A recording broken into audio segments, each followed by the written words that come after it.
Buongiorno Selamat Indonesia. pagi. Buongiorno Indonesia. Di Jakarta saya Michael Carlos, Mbak Jeki Saya masih di Cibubur, baru pulang nih masih di Carlos. Cibubur ya. Apa kabar Mbak Jek? Baik Carlos. Carlos gimana kabarnya? Ini baik, ini banyak sekali banyak sekali aktivitas ke kampus, lalu ya ngurusin tinjau ya juga beberapa. Mbak Jek kemarin kalau nggak salah ke Filipina ya? Ya, aku 5 hari di Filipina, ada acara kegiatan serikat di bandara. Kita ada kegiatan workshop. Terus kalian ya biasalah, tapi cuma sebentar sih, keliling-keliling di sekitar pusat kota Filipina. Di situ kan ada pusat sejarah. Kebetulan kita acaranya dekat daerah situ sih.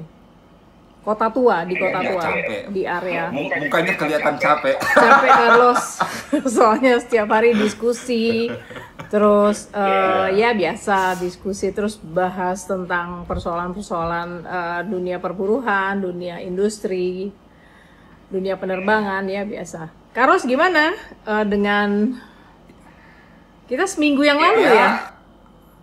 Seminggu yang lalu, dan kita kan janjikan ke publik tinjau dan sahabat JLC kalau boleh hadir tiap hari. Tapi untuk awal-awal ini seminggu sekali dulu ya. karena banyak sekali kesibukan juga. Mbak Jeki juga itu terbang sana sini, kalau nggak salah besok udah harus pulang ke Italia kalau nggak salah ya. Iya teman-teman, ya besok saya harus pulang ke Italia. Kemudian ya biasa hari ini nyiapin semuanya Carlos. Ya seperti biasalah, kalau mau pulang ke Italia tuh banyak yang dibawa, khususnya makanan Indonesia. Mbak Jack, ada satu sebenarnya. Sebelum kita masuk ke perbincangan kita dengan topik-topik yang tentunya menarik yang sudah kita siapkan, ada satu yang pengen aku tanyain. Dari zaman dulu Mbak Jeki itu jadi pramugari gitu ya. Saya ingat loh dulu yang namanya masuk kelas di STM itu masih bawa-bawa koper pakai baju pramugari. masih sempat lihat itu. Ya, buset, orang ini mungkin habis terbang langsung dari bandara ke kampus gitu. Nah, itu juga kan sekarang kelihatan banget. Tiba-tiba pekan ini Mbak Jeki ada di sini, tiba-tiba udah di sana. Itu gimana menjaga stamina, menjaga kesehatan gitu ya? Iya Carlos, kalau dulu itu kan aku kan terbang 26 tahun ya. Awal-awal terbang juga badanku kaget. Itu pertama kali terbang tahun 1996 tuh. Itu memang pertama kali terbang ya pasti kaget, capek. Belum lagi kita jet lag kalau terbang ke Eropa. Perbedaan waktunya, kemudian mesti terbang lagi, pulang istirahat 2 hari, kemudian terbang lagi, terbang domestik gitu ya. Jadi itu sangat melelahkan.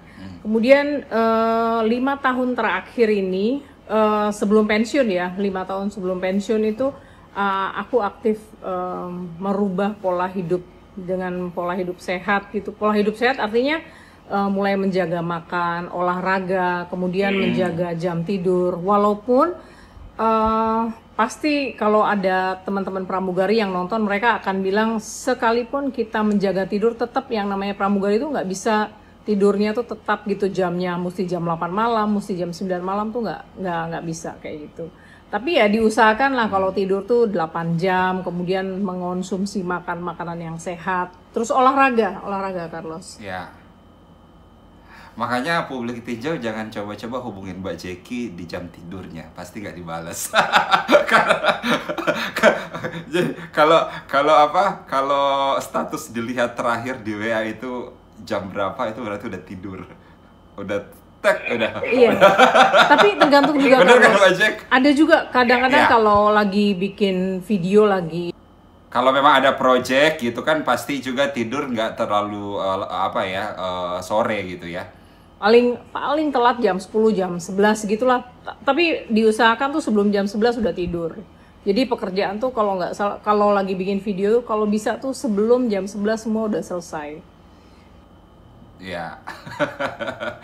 Dan kalau ngomongin soal, saya tuh perlu nanya nih soal stamina karena sahabat JLC dan publik tinjau bisa baca juga ada banyak tulisan Mbak Jeki ya di www.jalanlihatdancerita.com. Itu juga Mbak Jeki itu bukan hanya bikin video soal jalan-jalan, tetapi juga ada tips-tips kesehatan di sana kalau nggak salah gitu ya. Kalau kita jalan-jalan itu pasti kita perlu fisik yang kuat itu iya pasti. Kemudian tubuh kita harus bugar, sehat itu harus karena perjalanan kita misalnya apalagi kalau keluar negeri ya itu sangat menyita tenaga. Ke Eropa itu kita terbang 14 jam, kemudian kita belum lagi contohnya seperti bulan ini ya kita mulai masuk musim dingin, begitu mendarat di Amsterdam anginnya kenceng banget itu sangat dingin dan kadang-kadang kita bisa nggak kuat hanya karena udara yang dingin. Nah itu pentingnya menjaga stamina itu di situ sih, Carlos, kalau menurut saya ya. Tapi olahraga juga nggak usah terlalu, kalau kita tuh yang penting disiplin. Setiap pagi tuh bisa jalan pagi, kalau nggak jogging atau melakukan gerakan-gerakan sehat lah. Paling nggak 30-45 menit itu perlu. Setidaknya setiap hari itu ada, kita bisa menggerakkan tubuh kita. Kalau saya kebetulan saya paling suka lifting, jadi bangun pagi itu ya pasti lifting olahraganya. Kalau abis itu baru jalan pagi. Gitu Carlos. Kalau Carlos sukanya olahraga apa? Iya, kalau aku itu kalau mau bilang olahraga sebenarnya Mbak Jack ndak rutin suka. Misalnya kalau Mbak Jeki kan suka lihat di Instagram itu ngangkat beban, yoga ya atau apa sih? Senam ya kayak gitu ya. Lifting, angkat beban. Lifting tuh angkat beban. Iya. Tapi aku lebih sering di lifting sih. Kalau aku itu paling senang itu tuh jalan. Jalan pagi ya? Iya, jalan pagi atau lari-lari kecil tapi jauh. Jadi nggak sering-sering, pasti seminggu sekali. Cuman ekstrim. Jadi kalau ke kantor misalnya ya, ke kantor di daerah Kuningan misalnya, aku tuh bisa ambil satu hari dalam satu pekan itu jalan dari Salemba, dari Salemba ke Kuningan, dan itu tuh enak banget.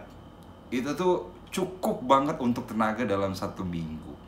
Bahkan kalau misalnya ndak sempet jalan atau lari-lari gitu, itu tuh langsung berasa sakit semua gitu ya.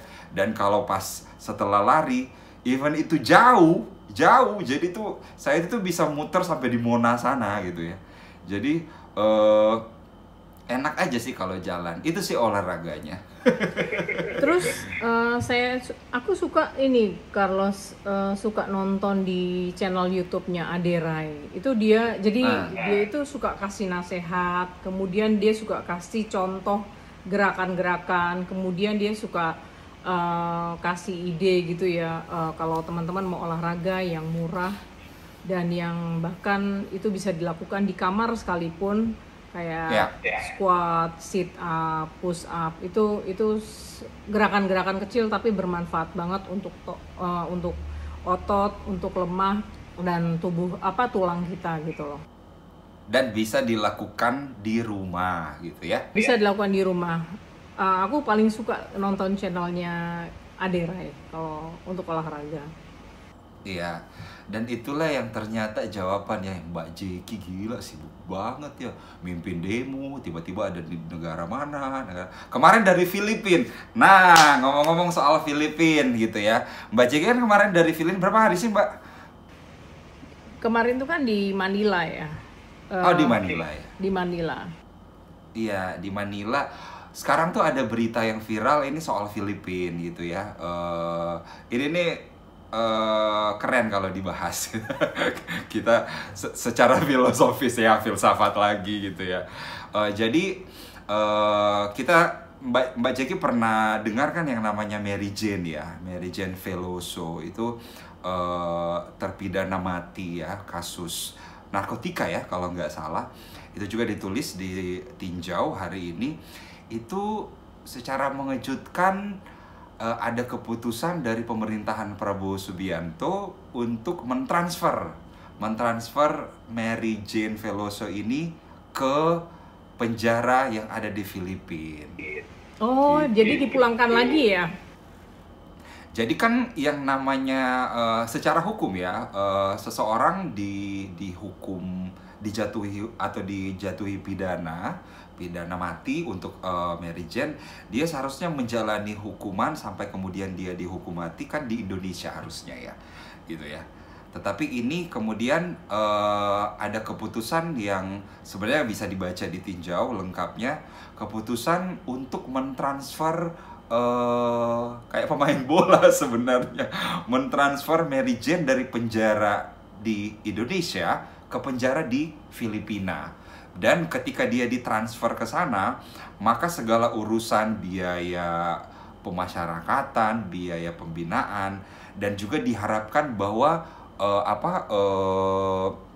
apa sih namanya, putusan terakhir yang Mary Jane terima di Indonesia itu juga dilakukan di Filipina.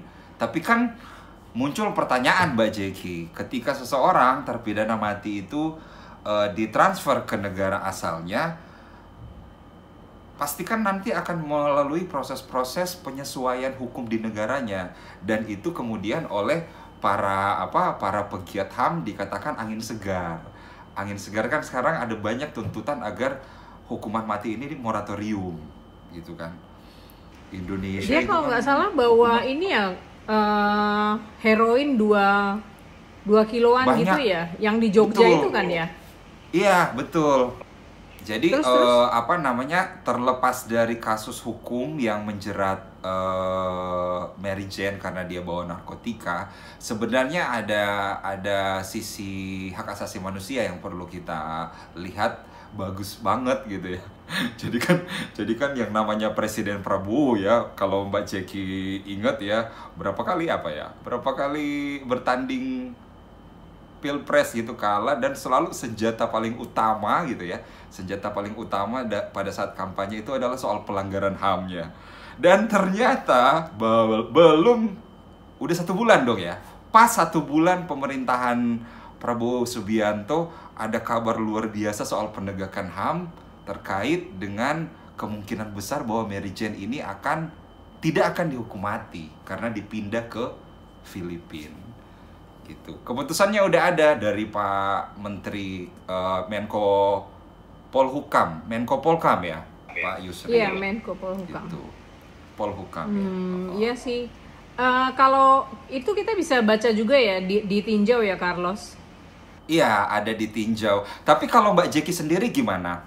Kita kan ini belajar filsafat juga. Setuju nggak hukuman mati? Kalau di negara kita tuh kan orang yang kedapatan membawa, apalagi ini dia bawa heroinnya banyak banget ya, 2 kiloan gitu ya, 2,6 ini aku baca. Iya. Itu sudah pasti dihukum mati ya.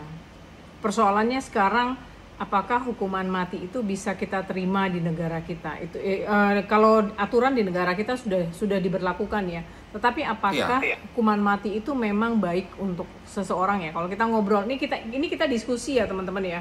Kita diskusi tentang hukuman mati. Bisa Apakah menimbulkan memang efek jera atau enggak gitu kan? Itu yang dimaksud Mbak Jeki ya. Ya, hukuman mati itu kalau toh memang sudah ditetapkan oleh hukum di Indonesia, mereka yang membawa narkoba itu dihukum mati. Tapi kan pertanyaannya, apakah dengan menghukum mati maka itu merupakan satu tindakan yang bijak pertama ya. Yang kedua, apakah hukuman mati dapat membuat seseorang, apakah itu menjadi unsur jera bagi mereka yang suka membawa narkoba. Kemudian yang ketiga, apakah satu-satunya jalan keluar yang baik adalah hukuman mati. Itu mungkin perlu kita diskusikan juga ya, atau perlu kita pertimbangkan. Karena hukuman mati ini, kalau Carlos setuju nggak Carlos hukuman mati? Kalau sebagai kita kan masa jembatan Serong ya, asik. lulusan STF Driarkara jelas ya bahwa kita beberapa kali pernah melaksanakan yang namanya diskusi tentang hukuman mati, dan pandangan, pemikiran Romo Magnis ya, salah satu yang menjadi kunci dari masa sekolah kita gitu. Itu tegas bahwa hukuman mati itu tuh adalah warisan kolonial yang bahkan dalam kitab undang-undang hukum pidananya Belanda itu sudah lama dihapus, Mbak. Gitu loh. Jadi kita kan Indonesia itu kan menggunakan KUHP-nya Belanda kan. Nanti per 2024 ini kita menggunakan KUHP baru. Itu pun di KUHP yang kita gunakan sekarang, yang notabene kita adopsi dari KUHP-nya Belanda. Belanda itu sudah lama menghapusnya dan kita masih menggunakannya gitu loh. Jadi kalau Mbak J kitanya setuju atau enggak, saya adalah aliran yang menolak hukuman mati. Iya. Karena ya nggak sesuai sih sebenarnya. Orang bisa bersalah, lalu kemudian kita kenal zaman sekarang anak-anak Gen Z itu bahasa kerennya people change, asik. Gitu. Gitu. Nah itu kita berharap tentu dengan ini sebenarnya kabar yang paling heboh hari ini itu. Jadi Presiden Marcos Junior itu memposting bahwa Presiden Prabowo mengabulkan transfer Mary Jane dari penjara Indonesia ke penjara Filipina. Lalu langsunglah banyak bahasan soal wah ini angin segar nih, bisa-bisa hukuman mati itu akan ditangguhkan mulai dari Pak Prabowo gitu ya. Keren kan? Kita berharap mudah-mudahan setelah Mary Jane ini tuh aksi Kamisan yang setiap hari Kamis di depan istana juga diperhatikan sama Pak Prabowo. Minimal menyelesaikan kasus 98 gitu ya. Iya. Nah, iya, setelah bicara soal Mary Jane, ini hal lain yang menarik hari-hari ini adalah kemarin 2-0. Mbak Jeki gimana tuh? Kan tinggal di Italia tuh. Mbak Jeki itu kalau nggak salah itu ketemu suami gitu ya di Italia gara-gara sama-sama suka bola ya. Atau gimana? Nah, seharusnya kita bisa bahas bola walaupun saya nggak terlalu menguasai dunia sepak bola, tapi ini seru nih. Tapi Carlo suka bola ya? Saya suka nonton ya. Kayak kemarin saya nonton 2-0 loh. Sampai-sampai ada yang bilang gini. Arab Saudi pernah mengalahkan Argentina. Iya. Indonesia mengalahkan Arab Saudi. Berarti Indonesia dalam arti itu pernah mengalahkan Argentina dong.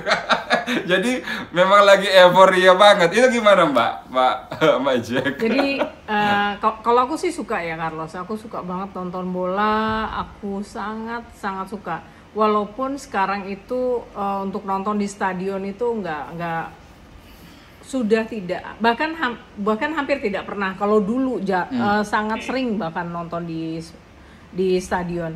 Nah, kita mungkin bisa ngebahas nih tentang bagaimana fans bola Indonesia, supporter bola Indonesia yang begitu sangat antusias, yang begitu sangat fanatik dengan PSSI dan juga timnas Indonesia ini patut dihargai ya. Kalau kita lihat pertandingan minggu lalu, kenapa? Saya terus terang itu tuh nggak terlalu mengikuti perjalanan timnas kita. Hanya tahu soal proses naturalisasi, kemudian hanya tahu soal bagaimana upaya PSSI di bawah Pak Erick Thohir ya, baru-baru ini sekitar 2 tahun belakangan ini itu sangat-sangat luar biasa.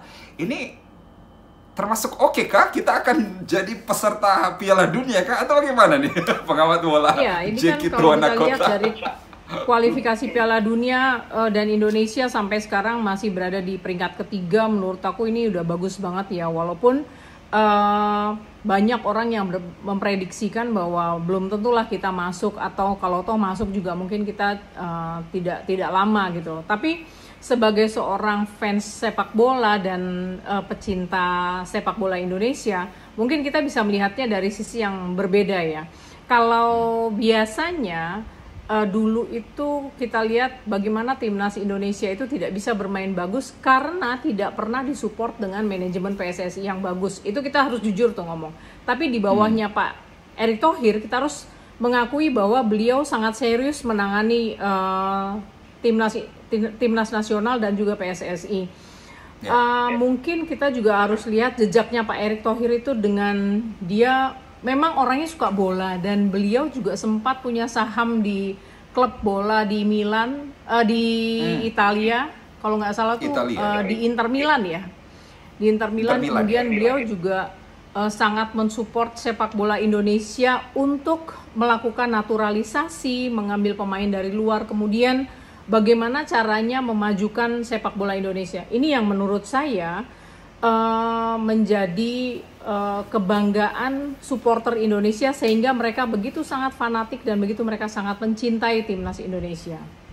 Nah, mereka mencintai itu bisa dilihat kemarin waktu pertandingan Jepang itu mereka membuat satu spanduk besar ya kalau nggak salah. Oh itu spanduk gede banget. Wah, itu gila. Itu saya dengar aku nggak tahu deh apakah aku belum baca ya Carlos di tinjau itu apakah tinjau membahas itu. Karena spanduk itu benar-benar seperti persembahan dari supporter kepada timnas Indonesia dan itu memang sangat dikagumi sampai di lamannya FIFA itu dimuat Carlos dan memang keseriusan mereka dilihat dari proses pembuatannya 1 bulan, dananya 70 juta.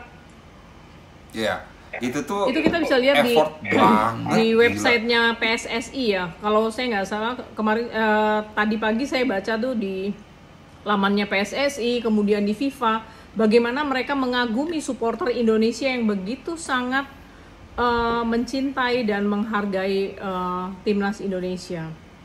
Nah, kayaknya kalau bicara fanatisme sepak bola Indonesia hampir sama seperti di negara Italia, kemudian di Italia gimana, Mbak? Inggris. Di Italia lebih, bahkan di Italia itu mereka lebih apa ya? Kalau aku bilang fanatismenya sangat berlebihan. Bahkan Italia itu kan terbagi 2 ya, Italia Selatan dan Italia Utara. Kalau suamiku Alessio dia sangat mendukung klub yang dari Italia Selatan. Mereka tidak akan pernah mendukung klub dari Italia Utara. Kemudian Italia Selatan pun mereka akan mendukung kotanya, walaupun klubnya di Serie C, tapi tetap mereka sangat fanatik dengan klubnya mereka. Walaupun ya ada juga sih beberapa orang selatan yang suka dengan klub utara, contohnya suka sama Inter Milan, AC Milan, atau dengan Juventus. Kalau aku sendiri sih suka sama Juventus ya. Teman-teman juga bisa nonton perjalanan JLC ke Torino, kota Torino di mana di situ ada ada klub sepak bola Juventus. Di situ saya pernah melakukan perjalanan ke sana dan kebetulan karena saya suka dengan Juventus, saya hampir setiap tahun dari tahun 2000 itu selalu nonton bola. Kalau Juventus main itu di stadion, dulu stadionnya namanya Delle Alpi, sekarang udah stadion Juventus. Itu bagaimana saya melihat benar-benar fanatisme itu ditunjukkan oleh kelompok ultras, kelompok garis kerasnya fannya Juventus, ataupun kalau kita lihat di stadion lain, kita bisa lihat bagaimana kelompok ultrasnya Inter Milan, AC Milan, AS Roma, misalnya Fiorentina. Nah itu kita bisa melihat bagaimana mereka menunjukkan itu dengan atraksi-atraksi mereka, kemudian juga dalam kehidupan sehari-hari mereka tuh nggak akan pernah bicara tentang sepak bola selain klubnya mereka sendiri. Bahkan mereka tuh punya ini loh Carlos, julukan-julukan kasar terhadap klub-klub lawan. Saking fanatiknya. Kayaknya kalau didengar-dengar mirip-mirip di sini juga sih sebenarnya ya. Oh iya, di sini juga ada. Mungkin Carlos pernah dengar ya, Bonek dari Surabaya. Betul. Kerangalang dari Malang. Terus yang dari yang Bandung namanya Persib sama Persija itu Boboto sama apa ya sebutan Persija ya. Tidak pernah aku. Iya ya. Kayaknya sepak bola di mana-mana kurang lebih sama gitu. Dan yang saya salut dari bagaimana bangsa Indonesia menyukai sepak bola itu adalah mau di warung bakso, mau di pos ronda, mau di jalan gang-gang kecil. Itu kemarin ya, timnas main, itu tuh semua pada nonton bareng gitu ya. Itu tuh wah, itu keren. Terus Iya. mereka itu juga kemarin aku lihat, ini tradisi yang sangat aku suka adalah setiap selesai pertandingan supporter dan pemain akan berkumpul, supporter akan langsung masuk ke lapangan dan pemain akan masuk ke lapangan setelah pertandingan selesai dan mereka akan berdiri bersama-sama dengan penonton dan supporter untuk menyanyikan lagu Tanah Airku. Itu momen yang mengharukan ya menurutku ya. Ya. Aku pengen banget nih nanti Carlos tahun depan kalau aku pulang aku mau nonton di GBK pertandingan lawan Bahrain nih yang seru banget. Cuma hunting tiketnya mesti dari sekarang kayaknya. Ada sedikit cerita sebenarnya, selain kemudian prestasi kita kemarin mengalahkan Arab Saudi 2-0 dan bagaimana prestasi-prestasi ini mulai kayaknya ada semangat kembali ketika setelah kalah dari Jepang ya 4-0 beberapa pekan lalu ya. Nah, itu ada cerita sebenarnya kalau soal pengelolaan sepak bola di bawah Pak Erick Thohir itu bukan saja soal prestasinya juga yang diusahakan, tapi bagaimana mengelola pertandingan, Mbak.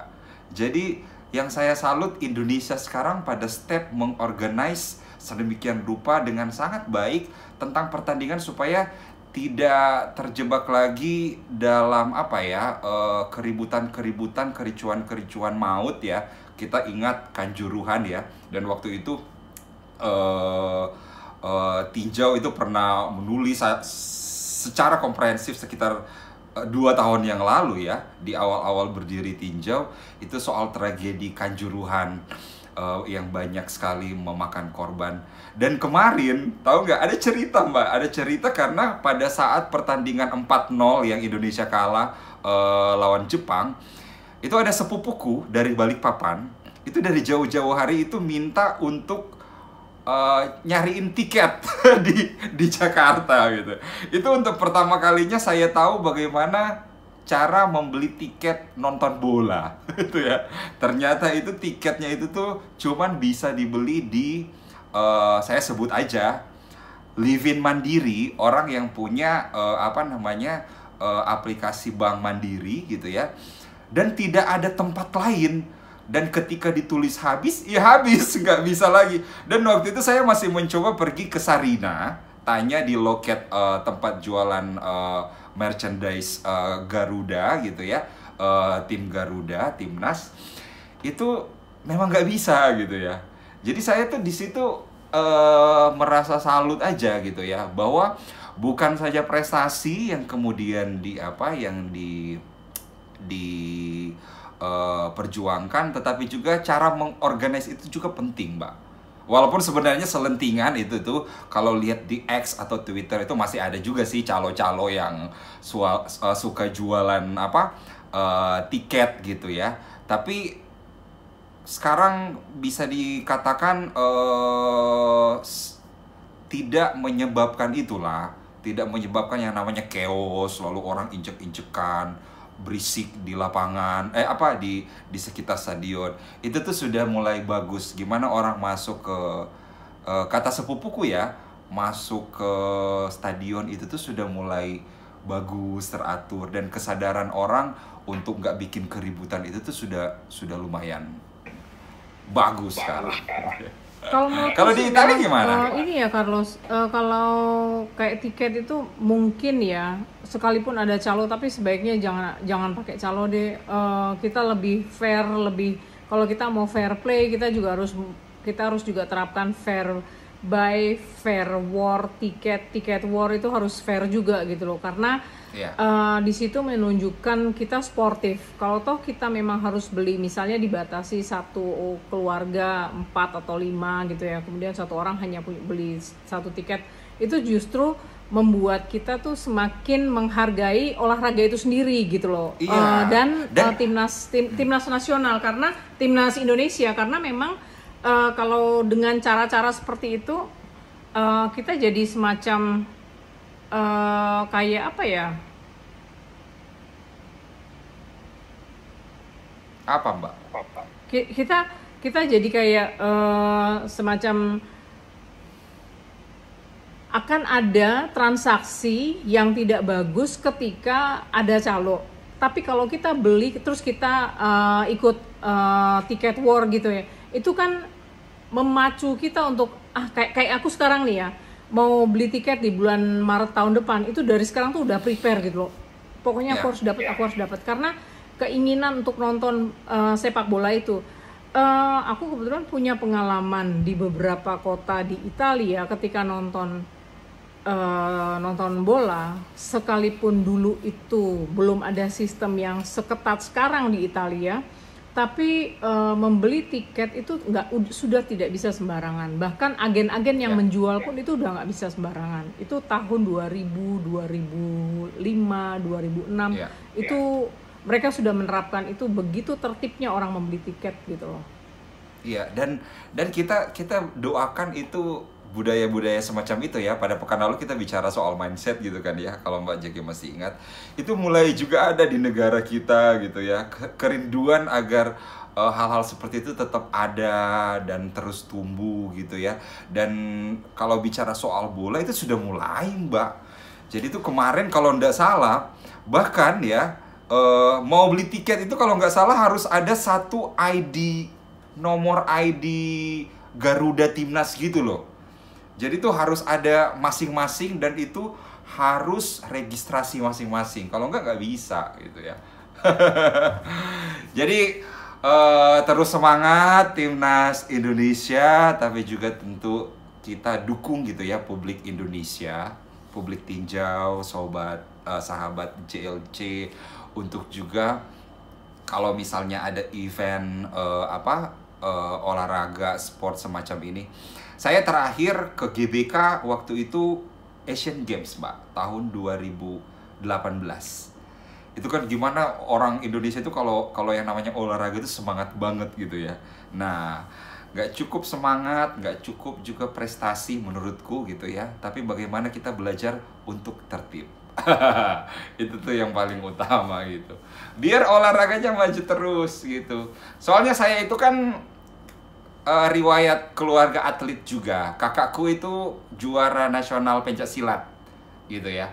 Jadi terbiasa menonton pertandingan-pertandingan gitu. Kadang kalau kita masuk ke gelanggang olahraga udah mulai desak-desakan, itu nggak enak gitu ya. Ada yang udah emosi, ada yang udah capek. Padahal sebenarnya kita nonton olahraga itu tuh yang perlu dirawat itu kan sportivitasnya dan senang-senangnya gitu ya, nonton pertandingan. Ada satu, Carlos, kejadian yang di setiap akhir pertandingan ini menjadi contoh, tapi kayaknya ini mulai diikutin oleh supporter Indonesia, supporter Jepang. Setiap kali selesai pertandingan mereka selalu membersihkan stadion. Itu bersih-bersih. Menurut aku kesadaran yang tinggi ya sebagai seorang supporter ya terhadap lingkungan. Kan kita kemarin minggu lalu tuh kita bicara tentang lingkungan.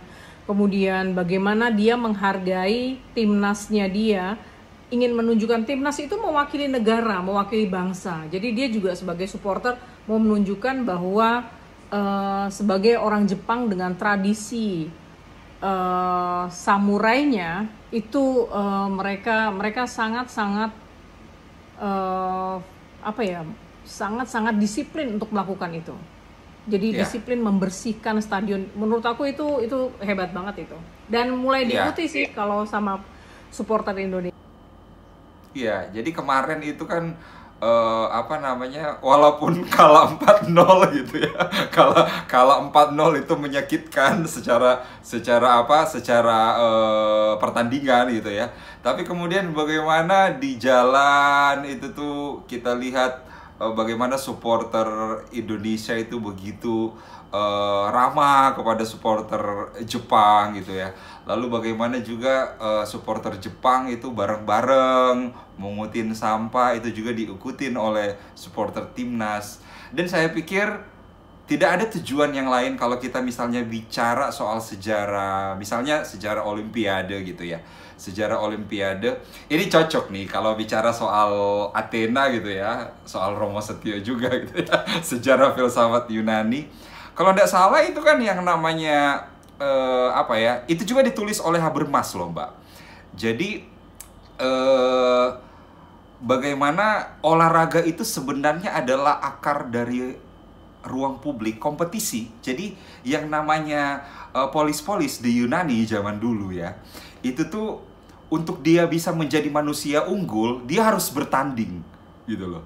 Dia harus bertanding di ya ring-ring pertandingan, entah itu lari, entah itu apa namanya berantem gitu loh ya. Nah, itu tuh untuk menjadi manusia unggul dia harus bertanding. Siapa yang keluar sebagai pemenang, dialah manusia unggul. Jadi kalau belajar dari sejarah itu ya seharusnya. Kalau misalnya olahraga itu tuh akhirnya orang meninggal, orang itu kemudian gak happy. Ya apa nggak jadi manusia unggul juga gitu ya. Tapi juga malah kerusakan gitu. Nah itu sebenarnya kearifan-kearifan yang kita warisin dari sejarah Yunani ya dulu itu juga menarik sih. Bagaimana menjadi manusia Dan unggul memang gitu ya. apa ya, kalau aku bilang sih kegiatan olahraga itu kan ya itu sangat mempengaruhi, khususnya yang dilakukan oleh anak-anak muda dulu ya, di sekolah gimnasium kalau nggak salah ya. Gimnasium Itu, ya. Kalau di Eropa gimnasium ya. Ya, mereka melakukan aktivitas itu dan itulah yang membuat mereka dengan tubuh mereka yang sehat itu mereka mampu berpikir dengan baik gitu ya. Itu kaitannya sebenarnya ke sana.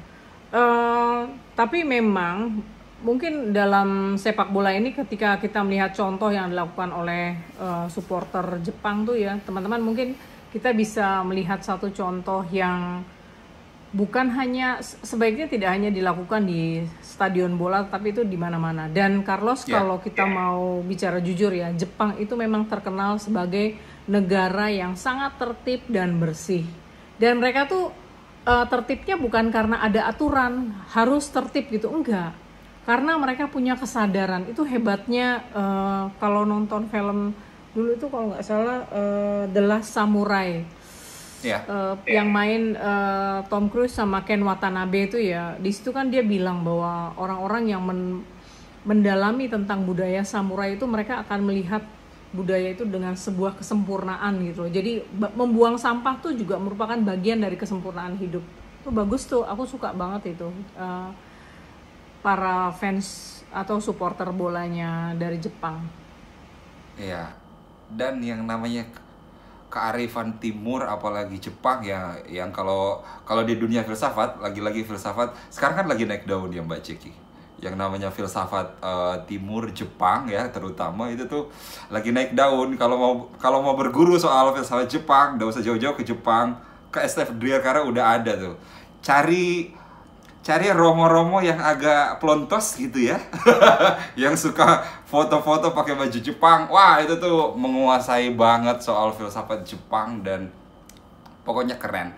Tapi ya itu satu, soal kembali ke bola tadi, bahwa yang namanya sepak bola, olahraga pada umumnya itu tuh adalah bagaimana lewat kompetisi itu muncul manusia-manusia unggul gitu kan ya. Pemenang itu kan berarti mereka yang unggul gitu, dan itu hanya bisa didapat melalui apa? Sikap sportivitas itu. Dan juga buat kita publik Indonesia gitu ya, publik Jakarta misalnya gitu ya, atau di mana saja ya, olahraga kita akan menjadi bagus kalau kita juga itu mentalnya keikut tertib ya. Jadi orang-orang yang memang ya nonton bola, nonton pertandingan apapun itu untuk tujuan sport, melatih apa ya, tubuh dan jiwa kan sebenarnya Mbak Ceki. Kedisiplinan. Kedisiplinan kan itu soal tubuh dan jiwa itu, kedisiplinan kan itu termasuk mengolah tubuh dan jiwa kan. Kalau itu kemudian tidak bisa diolah ya buat apa olahraga? Mending bobo aja di rumah. Iya, benar. Gitu. gitu. Menarik sih. Iya.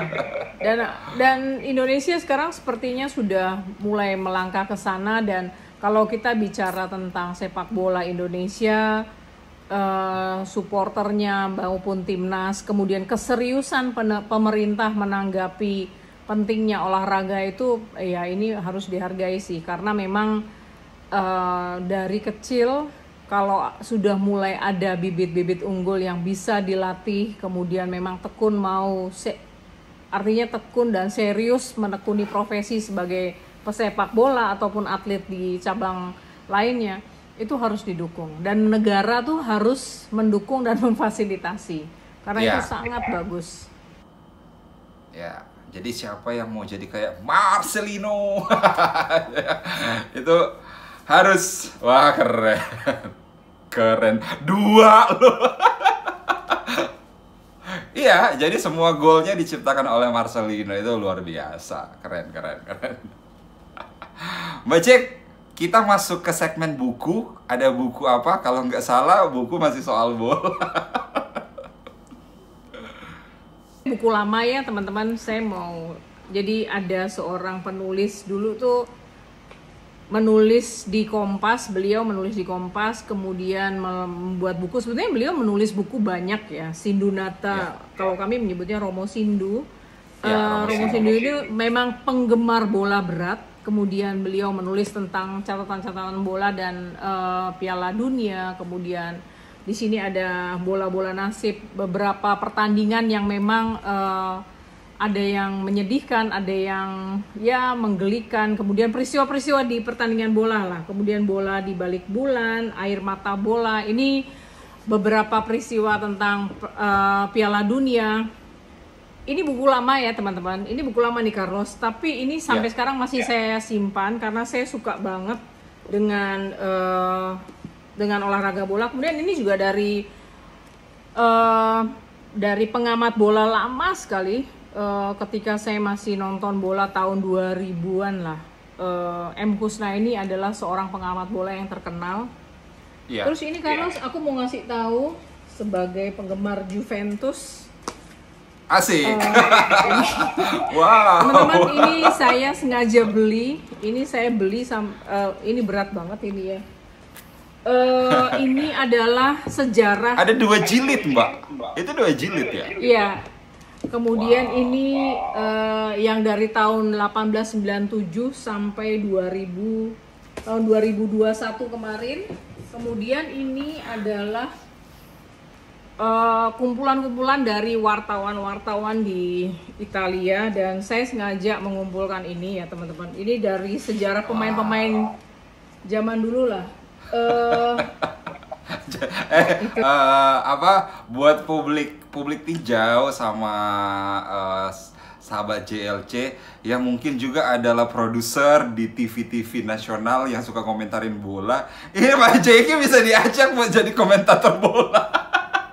Bisa bicara, saya bisa sharing tentang pengalaman nonton bola, juga bagaimana kecintaan saya. Nanti mungkin teman-teman juga bisa lihat beberapa foto nanti kita akan share dengan pemain bola. Intinya saya suka banget dengan pertandingan bola. Iya, dan itu rekomendasi buku kita ya. Tadi yang paling utama itu buku dari Romo Sindu ya. Ya, kalau saya recommended banget karena Romo Sindu bukan saja sebagai penyuka bola dan penulis, dia budayawan, tapi dia memang wartawan bola gitu ya. Jadi di Kompas, jadi dia menulis berdasarkan pengalamannya meliput gitu ya. Itu keren. Dan kalau mau baca mungkin nggak tahu ya itu terbitan tahun berapa, itu mungkin sudah di pasar buku kali ya atau di perpustakaan ya, karena sudah lama.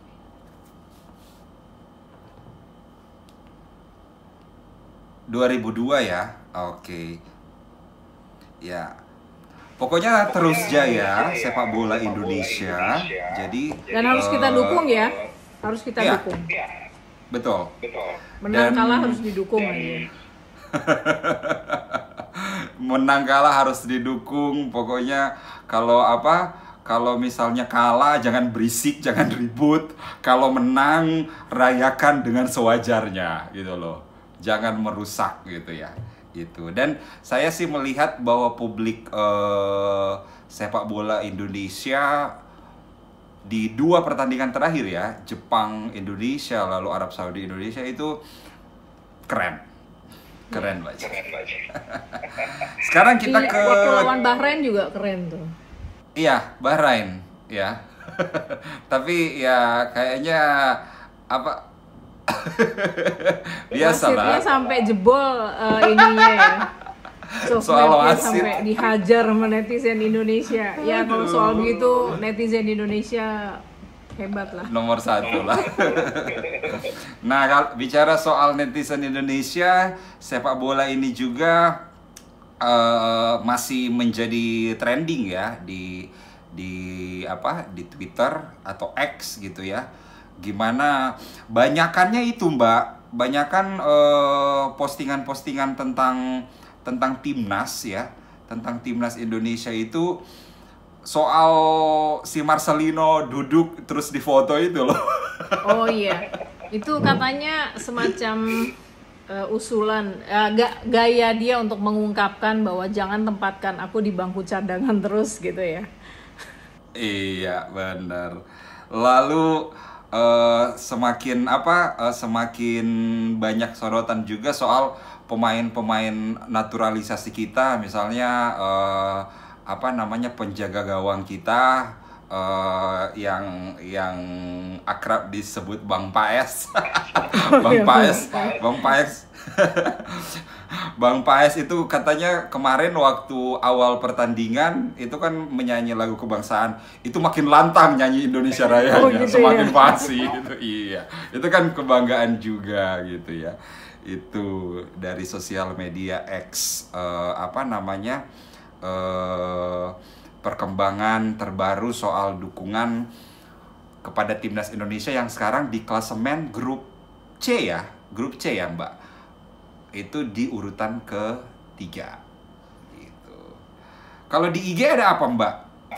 Kalau di IG sih kemarin tadi aku lihat di IG itu di PSSI mereka ya membahas tentang Marcelino, membahas tentang seperti biasa spanduk-spanduknya Indonesia, kemudian tanggapan Pak Erick Thohir terhadap kemenangan, dan mereka meliput kedatangan Presiden ke-7 Bapak Joko Widodo bersama kedua cucunya yang nonton kemarin. Nonton bola. Dan Pak Jokowi posting lagi nonton timnas lawan Arab Saudi, tapi nggak di bangku VVIP lagi. Iya. Di bangku biasa. Iya, karena kan memang sudah jadi rakyat biasa ya. Iya. Oke, kita sudah di penghujung Buongiorno Indonesia. Carlos kayaknya ya sebelum ini aku mau usul nih, mungkin tahun depan di bulan Maret tinjau sama JLC bisa sama-sama nih di pertandingan lawan Bahrain. Mungkin kita bisa sama-sama di sana, kita live juga, atau kita bisa tinjau bisa meliput, kemudian JLC juga akan nonton bersama, nonton nobar di gimana caranya kita bisa ikut tiket war, Carlos? Itu mungkin mesti dipertimbangkan sama bisa banget dan JLC ya. Iya, bisa banget, kita bisa nonton. Seru nih soalnya, seru banget nih. Seru karena tadi ceritaku soal sepupuku itu sekeluarga datang dari Balikpapan ke Jakarta itu cari tiket, memburu tiket, lalu hadir di sana itu tuh. Pertandingannya kalau nggak salah jam 7 malam Mbak, dan mereka udah duduk dari jam 3 sore, kayak saya dulu ikut misa Paus Fransiskus. misanya jam berapa? Misanya jam 5 ya, jam 4 atau jam 5, tapi udah duduk di tribun mulai jam 11. Jam 11 ya? Iya. Itu memang sesuatu sih kalau menonton sepak bola di Stadion GBK gitu. Seru. Aku pernah 2 kali sih nonton GBK, waktu itu lawan Korea. Tapi itu zaman dulu banget dan kita kalah. Iya. Tapi pengen banget ini nanti kalau pulang dari Italia pengen hunting tiket. Kemudian kalau bisa kita upayakan, Carlos, ini menarik Oke. nih, bisa seru nih ya. Ya, oke. Nanti kita usahakan untuk nonton ya timnas lawan Bahrain ya. Iya, lawan Eh, Bahrain. Nanti dan sekali lagi di Buongiorno Indonesia hari ini kita bicara soal sepak bola.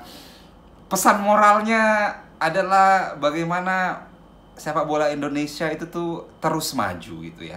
Tetapi bukan hanya prestasi lapangannya saja, tetapi bagaimana prestasi setiap anak bangsa kita publik Indonesia, supporternya. Mbak, di X atau di Twitter itu tuh banyak setelah pertandingan kemarin itu juga membahas soal antara supporter dan penonton.